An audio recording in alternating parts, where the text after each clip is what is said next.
بوغن ጸለምትን ራያን ገዚፍ ወታደራዊ ምጥንኻራት ይካይድኩም ዘሎ ተገሊጸሎም ፍልፍላት ሓበሬታ ካብተን ክልተ ግንባራት ከም ዘረጋግጾም ቅድሚ ሰሙን በወገን ጸለምቲ ተፈጢሩ ዝነበረ ግጭት ሲዒቡን TDF ካብቲ ከባቢ ለቂቁ ምውጽእ ሲዒቡም በወገን ራያን ወጀራትን ኣብ መንጎ ሓይልታት ትግራይ ዝኾኑ TDFን TPFን ግጭት አጋጢሙ ክሳብ ትማሊ ቀጺሉ ውዕሉ በመሰረት ፍልፍላት ዜናና TDF ነቲ ብጸለምቲ አጋጢሙ ዝነበረ ግጭት ሲዒቡ ፕሬዝዳንት ጊዜያዊ ምምሕዳር ትግራይ ጀነራል ታደሰ ወረደ ሰራዊትና ክስሕብ ተገይሩ ኢሉ መግለጽ ዝሕምሃቦም ጸለምቲ ልዑል ወታደራዊ ምጥንኻር ሓይሊ ሰራዊት ምክልኻል ይካይድኩም ዘሎም እቶም ፍልፍላት ሓበሬታም እቲ ከባቢ አረጋጊጾምና ዘሎም TDF ተቋጻጺሩ ወን ዝነበረ ከባቢታት ጸለምቲ ለቂቁ ድሕሪ ሙጽም ሰራዊት ምክልኻል ንነበርቲ ሕብረተሰባት አንጋላቲዑን ሸውዓተ ምስ TDF ርክባለኩም ዝበሎም ሰባት ከም ዝቀተለዮም እቶም ፍልፍላት ገሊጾም ዘሎም ኣብዛ ሓለፉ ሒደት መዓልታት ድማ በዝሒ ሰራዊትን ከበድቲ ኣጽዋራትን ታንክታትን ናብተን TDF ዝለቀቐን ከባቢታት ጸለምቲ ከም ዘእተዮም ሓቢሮም ዘሎም በዚ ድማ ኣብቲ ከባቢ ምስ ቅድሚ ሕዚ ናብ ዝነበረ ከባቢ ተመሊሱ ዝነበረ TDF ኣብ ቀረባ ርሕቀት ኣብ ተፋጠጥዮም ዘለዉ ዝበልቶም ፍልፍላት ሕብረተሰብ ተኸባቡን ኣብ ከቢድ ሻቅሎት ከም ዝርከብዮም ገሊጾም እዚ ከም ዝሉም ከለውን ንተጋሩ ቀንዲ ትኹረት ዝኾነን ዘሕዝንን ጸሊም ታሪኽን ተባሂሉ ተመዝጊቡ ዘሎም ኣብ መንጎ ተጋሩ ሕድሕዳዊ ግጭት ዝካየደሎም ዘሎም ከባቢታት ዞባ ደቡብ ምብራቕን ደቡብ ትግራይን ወታደራዊ ወጥሪ ሓይሉ ቀጽለሎም ከቢድ ሰብኣዊ ኪሳራታት ተጋሩ ካብ ክልቲኦም TDFን TPFን ተኣናግዱ ከም ዘሎም እቶም ሓደሽቲ ሓበሬታት ኣመልኪቶም ዘሎም ዝተፈላለዩ ትካላት ሲቪልን ሲቪክን ማሕበራትን ሓይልታት ፖለቲካን ከምውን ነጠፍቲ ማሕበራዊ መራኸቢታትን መራሕቲ ሃይማኖትን ትግራይ እቲ ሕድሕዳዊ ግጭት ተጋሩ ብህጹጽ ደው ክብሎም ህጹጽ ጻውዒት ኣቕሪቦም ዘሎም እቲ ሕድሕዳዊ ግጭት ደው ክብልን ኩሎም ተጻባዕቲ ሓይልታት ትግራይ ናብ ሰላማዊ ፖለቲካዊ ልዝብን ከኣቱም ብግልጺ ጻውዒት ቀሪቦም ኣሎም ይኹን እምበር ብወገን ጊዜያዊ ምምሕዳር ትግራይ እትን ኩሎም ሓይልታት ፖለቲካ ትግራይ ዘካተተም ብሄራዊ ፖለቲካዊ ዘተን ክካይድን እቲ ሕድሕዳዊ ግጭት ደው ንክብልን ዝጸውዖ ወግዓዊ ሓበሬታ ኢለን እዚ ዜና ክሳብ ዝዋደድ ኣብ ርእሲ እዚ ሰራዊት ምክልኻል ኢትዮጵያ ብወገን ክልል ዓፋርን ክልል ኣምሓራ ዞባ ሰሜን ወሎን ክብድ ዝበሉ ዳግመ ምጥንኻራት ሰራዊት የካይዱ ከም ዘሎም እቶም ዝበጽሕና ሓደሽቲ ሓበሬታት ተመልኪቶም ዘሎም እቲ ናይ ጸለምቲ ግጭት ደው ኢሉ ግን ድማ ወጥሪ ኣብ ዝቕጽለሉም ሕዚ ድማ ተወሳኺ ግንባር ደቡባዊ ትግራይ ራያ ከቢድ ወጥሪ ዝቕጽል ዘሎም እዚ ዝካየድ ዘሎ ወታደራዊ ምጥንኻራት ኣብ መንጎ ተዋጋእቲ ሓይልታት ትግራይ ህድኣት ክዓስልን ህጹጽ ብሄራዊ ፖለቲካዊ ልዝብ ወይ ድማ ዘተክካይድን ኣብ ዝጽዋዓልን ብሕብረት ኣፍሪቃ ዝተጣየሸ ፓነል ክትትል ኣፈጻጽማ ስምምዕነት ፕሪቶሪያውን ናብ ትግራይ መቐለ ትማሊ ኣብ ዝተመለሰሉ እዋን እቶም ወታደራዊ ወጥርታት ዝቕጽሉ ዘሎም ህወሓት እቲ ብሕብረት ኣፍሪቃ ኣብ ዝሓለፈ ሰሙን ዝቐረበ ጻውዒት ፖለቲካዊ ድርድር ምስ መንግስቲ ፌደራል ዝተቐበሎ ኮይኖም መንግስቲ ፌደራል ግን ገና ብወግዒ ግብረ መልሲ ይሃቡልን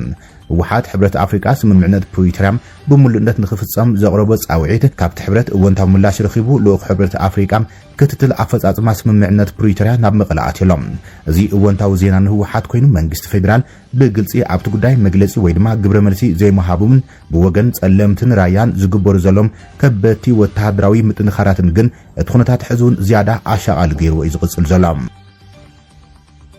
እቶም ዝተፈጠሩ ወጥርታት ሲዒቡ ኣውስትራልያ ዜጋታታ ናብ ትግራይ ኣምሓራን ካልኦት ክልላት ኢትዮጵያን ንኸይገሹ ናይ መንገሻ መጠንቀቕታ ኣውፅኣላ መንግስቲ ኣውስትራልያ ንዜጋታታ ናብ ክልል ትግራይ ከይገሹም ጥንክር ዝበለ ምኽሪ ኣውፅኣሎም ኩነታት ጸጥታት ክልል ብሃንበት ብዘይ ኣቐዲሙ መጠንቀቕታ ክጋድድ ስለ ዝኽእል ዜጋታት ናብ ትግራይ ይኹን ናብ ጎረባብቲ ክልላት መገሻ ከይገብሩ ይምዕድ ኢሉ መንግስቲ ኣውስትራልያ ሰበስልጣን ኣውስትራልያ ኣብ እዋን እዚ ኣብ ትግራይ ዝርከቡ ዜጋታቶም ኣብ ዝሓፀረ እዋን ብንግዳዊ በረራታት ወይ ድማ ብጽርግያ ካብቲ ክልል ክወጹ ይላቦ ይብል መንግስቲ ኣውስትራልያ ኣብቲ ክልል ንዜጋታት ዝገብሮ ቆንስላዊ ሓገዝ ኣዝዩ ድሩት ምዃኑን ጎንፂ ወይ ህዝባዊ ተቃውሞ እንተጋጢሞም ተጓዓዝቲ ምኽሪ ምምሕዳራት ከባቢ ክኽተሉን ኣብ ውሽጢ ገዛ ክጸንሑን ከም ዘለው ይምዒዶም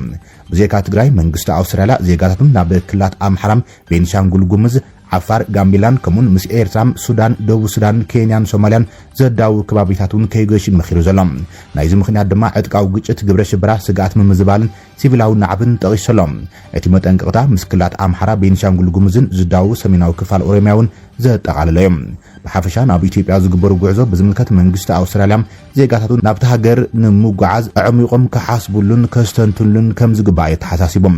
ናብ ክልል ሶማልያ ከባቢ ደቡብ ኬንያን ሶማልያን ከይሓወሰ ከምኡን ዞባ ምብራቕ ሸዋ ጉጅን ምዕራብ ጉጅን ዝግበሩ ጉዕዞን ኣብዚ ናይ ጥንቃቐ ምድብ ተኻቲተሎም ብኻልእ ወገን ድማ ናብ ክልላት ኣዲስ ኣበባ ድሬዳዋ ዓፋር ሃረሪም ማእኸላይ ኢትዮጵያ ደቡብ ኢትዮጵያን ደቡብ ምዕራብ ኢትዮጵያን ዝገሹ ዜጋታቱን ልዑል ጥንቃቐ ክገብሩ ኣተሓሳሲቡ ዘሎም መንግስቲ ኣውስትራልያ ነዚ ውሳነ ዝወሰነ ቅድሚ ሒደት መዓልታት መንግስቲ ብሪጣንያ ንዜጋታቱ ናብ ትግራይ ኣምሓራ ጋምቤላን ከምኡውን ከባቢታት ዶባት ክልል ዓፋር ከይገሹ ዝሃቦ ተመሳሳሊ መጠንቀቕታ ስዒቦም ነቲ እናተበላሸወ ዝኸይድ ዘሎ ኩነታት ጸጥታ ብምጥቃስ እዮም።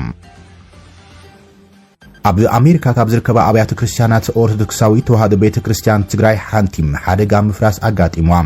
ቤተክርስቲያን ቅዱስ ጌርጉስ ኦርቶዶክሳዊ ተዋህዶ ቤተክርስቲያን ትግራይ ኣብ ሰሜን ቨርጂኒያ ማውንት ቨርኖን ዝሓለፈ ሶኒ 25 ጥሪ 2015 ናይቲ ህንፃ ናሕሲ ፈሪሶም እቲ ፍጻመ ኣብቲ ከባቢ ኣብ ዝነበረ ከቢድ ክረምታዊ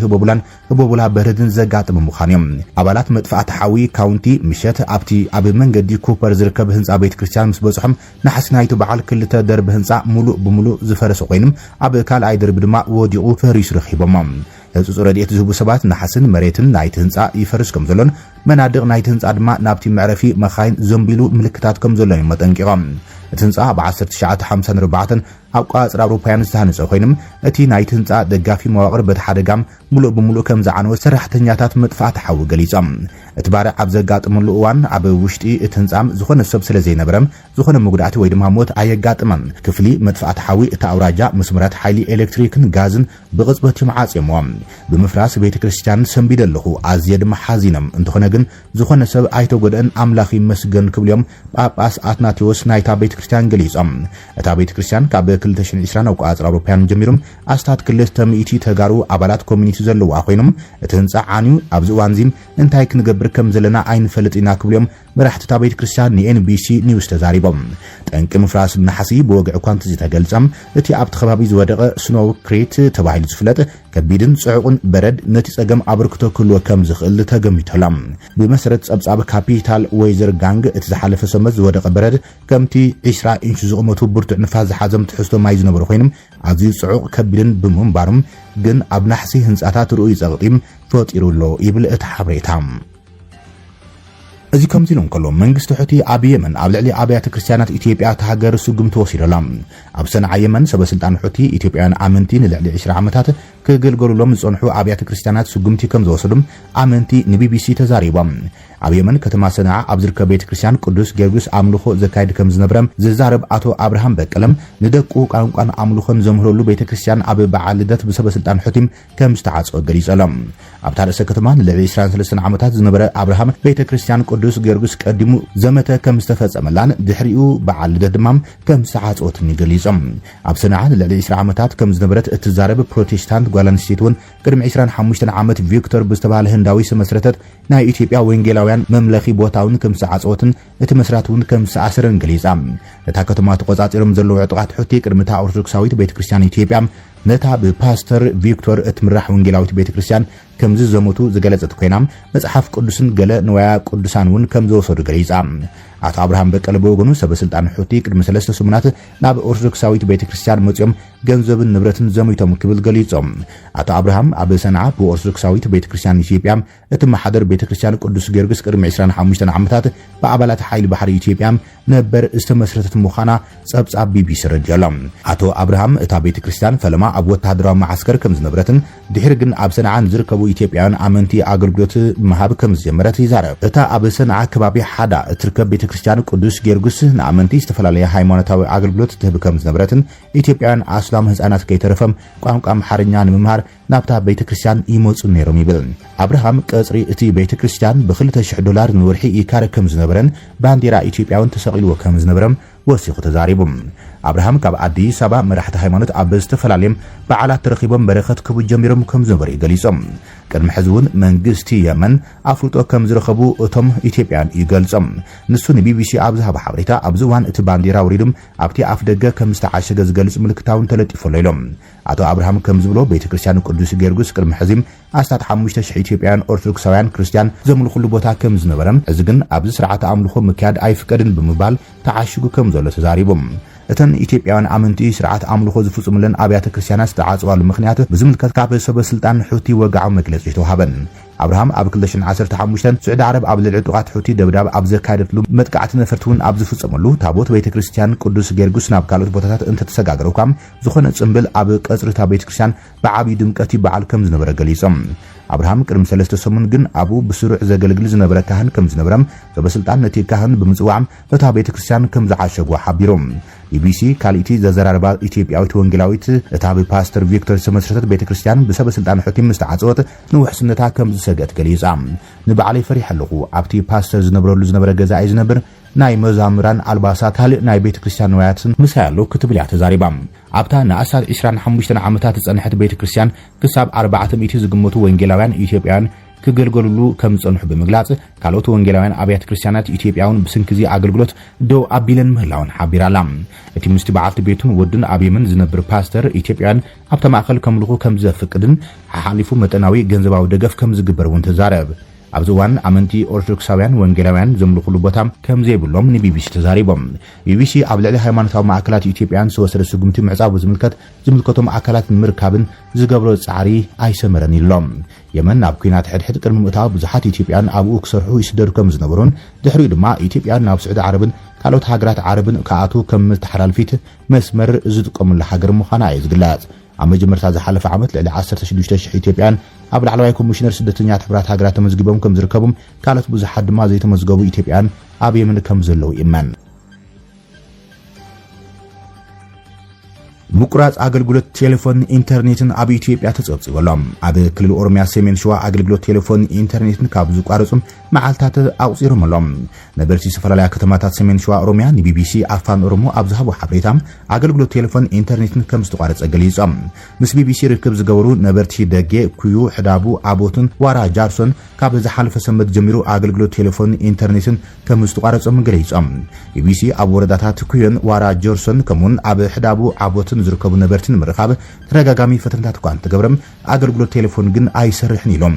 አገልግሎት ቴሌፎን ኢንተርኔትን ዝተቋረጸለን ወረዳታት ኣብ ክልላዊ ጸጥታ ዝርከባም ወረዳታት ሰሜን ሸዋ ዝርከባ ኮይነን እትጸገም በሓይታት ጸጥታ መንግስቲ ኣብ ልዕሊ ኣብቲ ከባቢ ዝንቀሳቐሱ ዕጡቃት ዝካየድ ዘለዎ ፍሪ ክኸውን ከም ዝኽእል እቲ ዝተረኸበ ሓበሬታ ይምልከት ሓላፊ ወረዳ ኢትዮ ቴሌኮም ፊቼ አቶ ቦጃለታ ኣብተን ቀዲመን ዝተቐሳ ወረዳታት አገልግሎት ሞባይልን ዳታን ደው ከም ዝበለ ረጋጊጾም እቲ ሓላፊ እቲ አገልግሎትን ምኽንያት ምጋድ ኣይንፈልጥና እቲ ስጉምቲ ካብ ማእኸል ስለዝመጸ ብምኽንያት ቴክኒካዊ ጸገም ከም ዘይኮነውን ግን ገሊጾም ንሱ ብተወሳኺ ዝሓለፈ ረቡዕ ኣብ ዝገብሮ ቃል ምሕተት እቲ አገልግሎት ካብ ዝቋረጽ ንሳልሳይ መዓልቲ ምዃኑ ብምግላጽ አገልግሎት ሞባይልን ኢንተርኔትን ከም ዝተቋረጸም ግን መደበኛ ቴሌፎናትን አገልግሎት ዋይፋን ይሰርሑ ነይሮም ኢሎም እቲ ተቋሪጹ ዝነበረ አገልግሎት ቴሌፎን መዓስ ከም ዝምለሰ ኣይተፈልጠን ሰሜን ሸዋ ብፍላይ እተን ኣብዚ እዋን እዚ አገልግሎት ቴሌፎን ደው ዝበለን ወረዳታት ሸነ ዝበሃሉ ጉጅለ ዕጡቃት ማለት እውን ሰራዊት ነጻነት ኦሮሞም ኣብ ዝተፈላለዩ እዋናት መጥቃዕቲ ዘካይድለን ከባቢታት ምዃኖም ተገሊጹ ዘሎም ሰራዊት ጀነራል ደጋሎ ኣብ ጥቃ ደቡብ ኢትዮጵያ ኣብ ዝተኻየደ ውግእ ዓወት ከም ዝቐንዐ ፍሊጦሎም ኣብ ሱዳን ዝካየድ ዘሎ ኩናት ሕድሕድ ሕዝውን ኣንፈቱ እናማዕበለን እናተቐየረን ቀጽለሎም ኣብ ምዕራብ ሱዳን ዝካየድ ዘሎ ውግእ ናብ ምብራቃዊ ክፋላት ሃገር ከም ዝተዘርግሐም ጸብጻባት ወጽየመሎም ብመሰረት ጸብጻብ AFP ኣብታ ምስ ኢትዮጵያን ደቡብ ሱዳን እትዳው ደቡባዊ ምብራቅ ሱዳን እትርከብ ግዛት ቡርናይል ካብ ዝሓለፈ ሰኒ ጀሚሮም ሓድሽ ውግእ ተላዒሎም እቲ ጀነራል መሐመድ ሐምዳን ደጋሎ ዝምራሕ ቁልጡፍ ወሃቢ ደገፍ ወይ ድማ RSF ምስ ህዝባዊ ግንባር ሓርነት ሱዳን ሰሜን SPLMN ብምዋሃድ ነቲ ውግእ ከም ዝተዓወተሉ ብሪሃሎም እቶም ዕጡቃት ኣብቲ ውግእ ነታ ስትራቴጂካዊት ከተማ ዳይ መንሱር ክቋጸርዋ ከም ዝቃልው ነፍሊጦም ሓይልታት RSFን መሻርክቶም SPLMን ነታ ከተማ ከም ዝተቆጻጸርዋ ዘመላኽቱ ጸብጻባት ወጽየመሎም እቶም ክልተ ዕጡቃት ነታ ከተማ ድሕሪ ምቁጻርም ይግስግሱ ከም ዘለውን ነበርቲ ተኸባቢ ድማ በቲ ውግእ ሰንቢዶም ናብ ኢትዮጵያን ክምርኹን ናብ ዝተባሃለት ከተማ እትኸባብን ይሃድሙ ከም ዘሎም እቲ ጸብጻብ አመልኪቶሎም